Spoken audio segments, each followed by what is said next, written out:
महिला 100 साल की लंबी नींद से जागी तो उसे यह देखकर हैरानी हुई कि उसका वफादार नौकर 100 साल तक उसके पास बैठा उसकी रक्षा करता रहा। उसकी इस निष्ठा के बदले महिला ने फैसला किया कि वह उसे अगले 100 साल भी अपना नौकर बनाए रखेगी और हाथ हिलाकर उसे 100 साल जवान भी कर दिया। फिर उसने नौकर से पूछा कि 4 परिवारों के वंशज कहाँ हैं, क्योंकि 100 साल पहले वे 4 परिवार उसके उपकार के बदले अपना सबसे योग्य वंशज उसकी सेवा में भेजने का वादा कर चुके थे। 100 साल बीत जाने के बाद भी किसी ने वादा पूरा नहीं किया, जिससे महिला समझ गई कि कोई गंभीर कारण है और उसने तय किया कि पहले वह यांग परिवार से ही व्यक्ति लेने जाएगी। बहुत जल्द उसकी चिट्ठी हवा को चीरते हुए यांग परिवार के दरवाजे पर जा धंसी। घर का नौकर यह खबर घर के मालिक को देता है कि 100 साल पहले दादा ने वादा किया था कि परिवार का सबसे प्रतिभाशाली वंशज दक्षिण पर्वत भेजा जाएगा और आज दोपहर वह वादा पूरा करने को ही आने वाला है। यह सुनकर युवा मालिक को याद आता है कि दादा उसे ही सबसे योग्य कहते थे और कहते थे कि उसे भविष्य में अपने मालिक की सेवा करनी होगी। लेकिन उसने यह बात पिता को नहीं बताई, क्योंकि उसने हमेशा सोचा कि वह मालिक कोई बूढ़ी महिला होगी। पिता जानते थे कि दादा की सच में एक मालिक थी और इसी कारण उनका परिवार 100 साल फलता फूलता रहा। पर यह नहीं पता था कि दादा सच में किसी को भेजने की बात कहकर गए थे। जब महिला घर में पहुंची,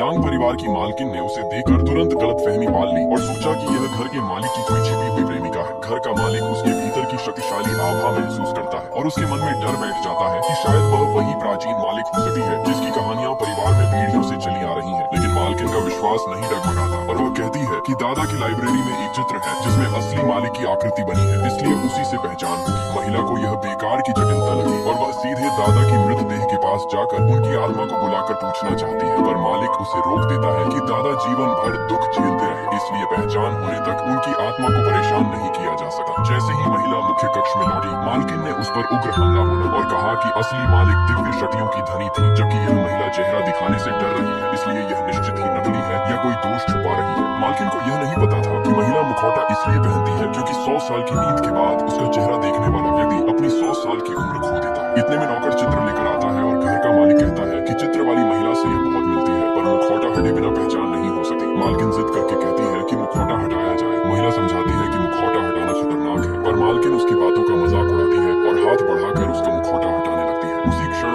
आसमान गर्जना से भर जाता है, हवाएं कांप उठती हैं और घर में एक भयावह शक्ति फैल जाती है। घर का मालिक कांपते हुए उसका वास्तविक चेहरा देख लेता है और सब समझ जाते हैं कि यह वही प्राचीन अमर मालिक है जिसके सामने सामान्य मनुष्य टिक ही नहीं सकते।